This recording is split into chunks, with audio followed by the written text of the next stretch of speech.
and I just got back from NRF APAC 2025 in Singapore. And wow, this event was on a different level. It brought together over 9,500 registrants from 72 different countries. And I'm not just talking about the scale.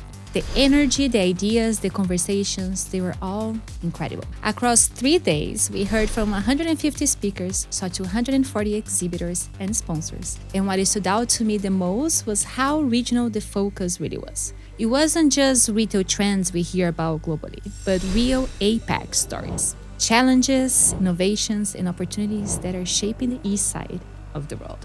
And honestly, I came back with so many insights to fit into one episode.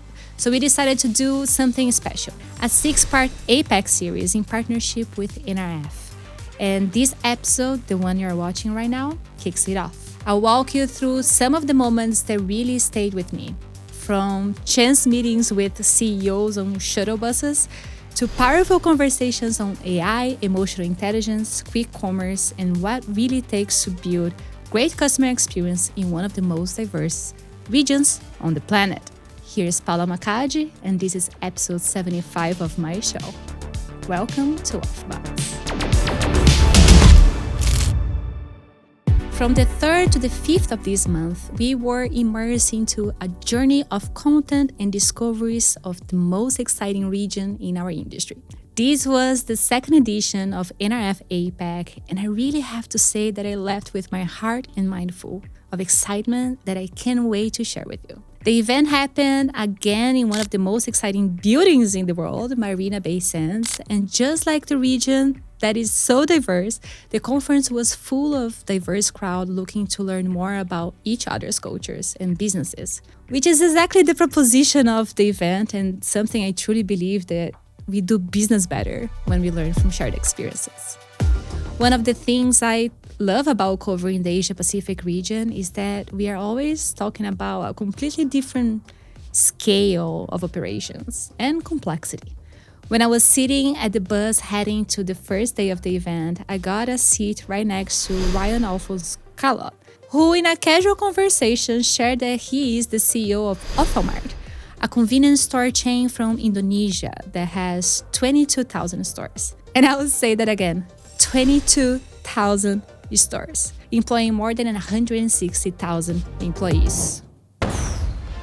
But the scale of the business isn't the biggest challenge. Actually, I find it very impressive that they were able to scale and consolidate in a country with so many challenging implications, including its geography and population diversity. Indonesia has a population of 285 million people living across 7,000 islands, adding some layers of complexity in distribution. If that wasn't enough, there are 700 different languages and more than 1,000 different ethnic groups.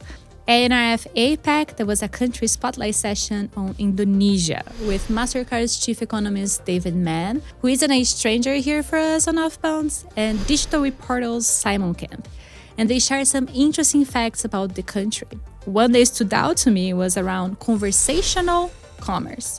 Just so you just set a stage here, nearly 59 million Indonesians made a social commerce purchase in 2024.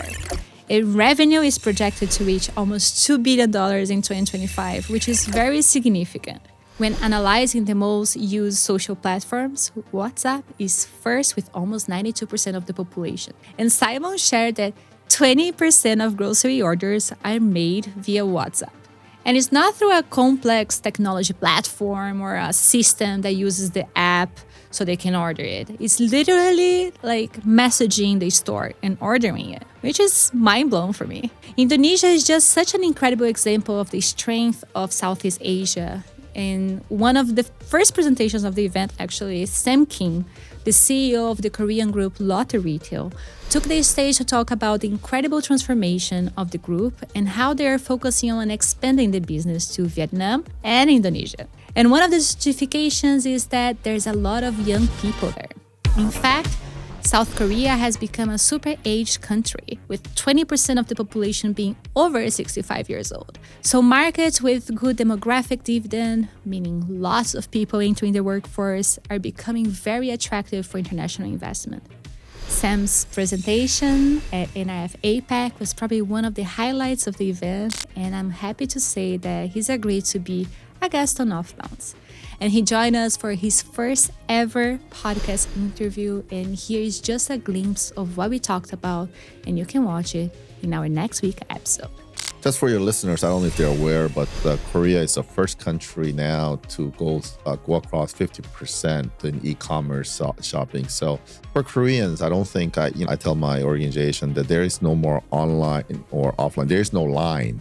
Customers shop any way they please. Out of convenience either with their mobile, or if they're walking the streets and they can pop into our 7-Eleven stores, or if they're more serious about their fashion shopping, then they'll go into our malls and department stores. And of course, for groceries and looking at fresh and maybe what to put on their dinner tonight, they'll go into our groceries. So I think it's really important to, whether it's offline or online, it's all about customer insights, customer needs and customer wants. And that's what we start with. I think of whether it is offline stores or online is actually how we deliver those benefits, but it's not about whether we do one here and the other there. So I always constantly ensure that we have the best customer insights to start with. Just as a fact, we have 43 million members in our loyalty program, and there's only 50 million people living in Korea. So if you're old enough to know how to spend money, you're our member. And that gives us a great insight as to customer trends, what customers wants, and then, leveraging that data then to actually serve our customers better. So, I think the AI particularly is helping us to power those analytics and do even a better job in meeting customers' needs so that we can continue to be the number one destination. Another factor that is contributing to Lotte's expansion is the high demand for Korean products.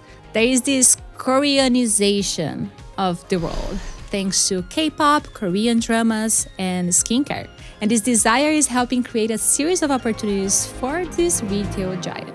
But now that we touched on demographic dividend, I think we should talk more about the country that for me was the hottest discovery, India.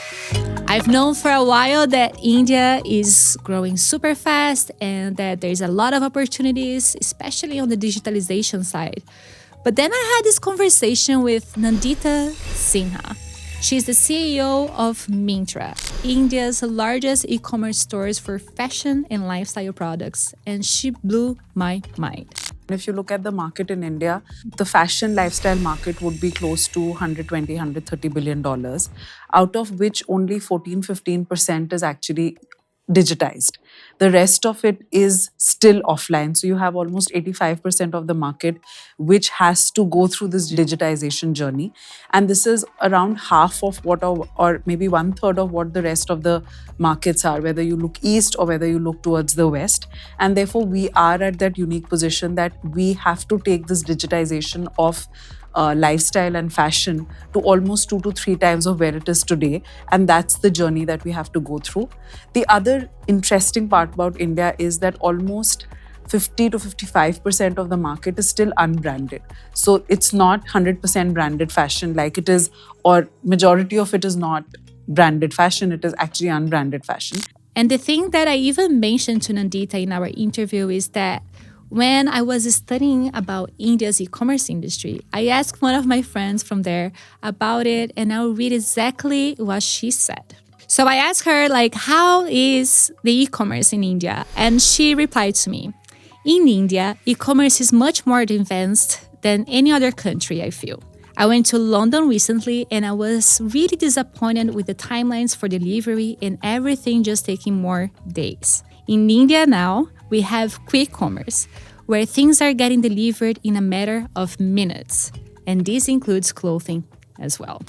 Impressive, isn't it? I think I would agree with your friend that India is actually seeing a lot of new business models which didn't exist probably or don't exist in the rest of the world because of the unique environment that India, presents and very high concentration of consumption clusters. I think that's what has led to quick commerce in the country, that there are very high density consumption sectors in the big cities or even in the small cities which really drive consumption.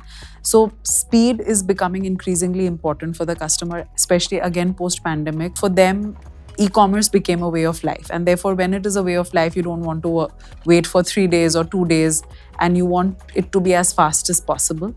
And what is funny is that right after my conversation with Nandita, I was preparing for my presentation, the speaker's room. And I met Ashutosh Taparia, who is the head of logistics for Big Basket, which is India's largest online supermarket with over 30 million customers and presence in 60 plus cities and towns. And he was explaining to me that the company delivers everything in 10 minutes. India is not only growing, but is building an interesting and powerful commerce ecosystem. And we'll dive deeper into it in a few weeks from now on an episode dedicated to Myntra. But India isn't alone in innovative businesses. China has a very good example of quick commerce, and it's called Ding Dong Fresh. It's called Ding Dong because of the sound of the bell. And what makes the business incredible and worth talking about is their AI-managed stores. I first met Xiaoming Yang last November when I was in Shanghai, and I was mind blown again when he told me about how streamlined the operations were. So basically, they have a verticalized business model that focuses on a self-operated digitalized supply chain and offers fresh groceries, prepared food, and other products directly to consumers through an e-commerce platform. So they own and operate dark stores, control the supply chain from farms to deliver, and do all that efficiently, leveraging data and AI. When I heard Xiaoming would be attending NRF APAC, I knew I would have the opportunity to bring him to OFFBounds to share a bit of the magic of the business. In terms of AI, we had 3 stages. In phase 1, we use traditional machine learning because from day one, we thought that we need to do a business to be different from the others. We use none of our top guys from traditional agriculture or a grocery business. Okay, we from IT or from different world. Okay, different universe, and we decided to use this technology to reshape the business. And at the beginning, phase 1, we use traditional machine learning to do the forecast. But the gap was huge. Okay, computer, the actual here, computer AI here. So it's the gap is huge. And then in phase 2, which is now, we use deep learning. And the gap becomes smaller and smaller because the machine can learn by itself. And in stage 3, which is what we are doing right now, it is LLM, large language model. We use this not just to improve the supply chain, but we apply AI into all the aspects, into how to communicate with customer, how we choose products, how we do the customer service, and so on. Xiaoming also shared that because of AI, they were able to reduce waste from 30% to 1.5%, which is a huge win not just for the business, but for everyone. And this is probably the best part of an event like NRF APAC. It's such a mix of cultures and different businesses, experiences, all connected in one place. Imagine if more of the grocers present there could reduce shrinkage to such a minimal number. A good example of random encounters that happens when you are in a place surrounded by like-minded professionals is what happened to me when I was going for lunch and I crossed paths with this super friendly gentleman who was also looking for a place to eat. As we were having our ramen, he told me the story of Mecca Brands, which is an Australian beauty retailer. And it turns out he was Ian Bro, the chief retail officer of the company. While we were talking, he told me 2 things that go contrary to what I hear most of the time. He said he's focused more on emotions than efficiency, then that emotional intelligence or EQ will be a better skill to have than IQ. While so many of our conversations are around AI and technology, Ian agreed in being interviewed by me, and we talked about emotions, and we could see that he was speaking from his heart. When technology is going to become so pervasive in everything that we do, and we know that AI is going to be driving our actions and our thinking, and many of the tasks that are currently done by people, actually the human interaction is going to become a real luxury. I think the intimacy can only exist between two people connecting deeply. And going back to your earlier question about what makes Mecca different, this is just something that's part of our culture, because from day one, that was the goal, right? To help people feel better.